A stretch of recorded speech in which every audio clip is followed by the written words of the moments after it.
திருப்பத்தூர் மாவட்டம் வாணியம்பாடியில் உள்ள தனியார் மருத்துவமனை வளாகத்தில் இரு தரப்பினரிடையே மோதல் வெடித்தது. வாணியம்பாடியைச் சேர்ந்த சிராஜ் தனது உறவினரை காரில் அழைத்துக் கொண்டு தனியார் மருத்துவமனைக்கு வந்துள்ளார். அப்போது கார் மோதி சிறிய பூந்தொட்டி ஒன்று உடைந்துவிட்டது. இதை கவனித்த மருத்துவமனை காவலாளி கேள்வி எழுப்பியுள்ளார். இதனால் கோபமடைந்த சிராஜ் தரப்பினர் கடும் வாக்குவாதம் செய்தனர்.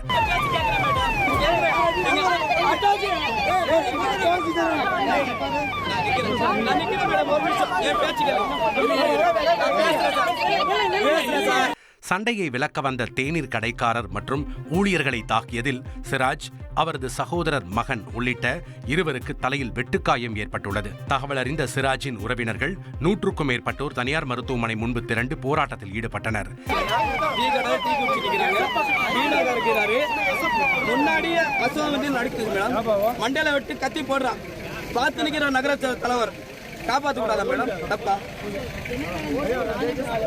தாக்குதல் நடத்திய நபர்களை உடனே கைது செய்ய அவர்கள் வலியுறுத்தினர்.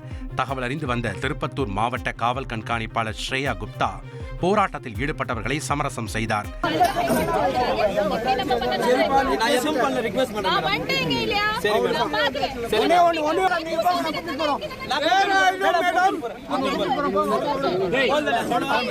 இதையடுத்து தனியார் மருத்துவமனை வளாகத்தில் நீண்ட நேரம் நிலவிய பதற்றமான சூழல் கட்டுப்படுத்தப்பட்டது.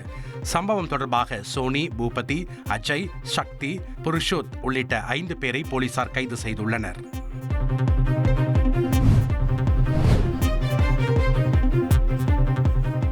கேரள மாநிலம் கண்ணூரில் கடந்த 2 நாட்களில் தெரு நாய்கள் கடித்து 62 பேர் மருத்துவமனையில் அனுமதிக்கப்பட்ட சம்பவம் பெரும் அதிர்ச்சியை ஏற்படுத்தியுள்ளது. கண்ணூரில் தெரு நாய்களின் எண்ணிக்கை அதிகரித்து காணப்படும் நிலையில் அவற்றை கட்டுப்படுத்த நகராட்சி நிர்வாகம் மற்றும் மாவட்ட பஞ்சாயத்திற்கு பல முறை அறிவுறுத்தியும் நடவடிக்கை எடுக்கப்படவில்லை என்று பொதுமக்கள் குற்றம் சாட்டியுள்ளனர். இதனால் பலரும் ரேபிஸ் தொற்றால் பாதிக்கப்பட்டு சூழல் உருவாகியுள்ளது.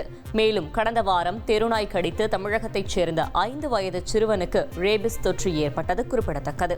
2.5 கோடிக்கும் அதிகமான தந்தி டிவியின் சப்ஸ்கிரைபர்ஸ் அண்ட் ஃபாலோவர்ஸ் குடும்பத்தில் நீங்களும் இணையுங்க.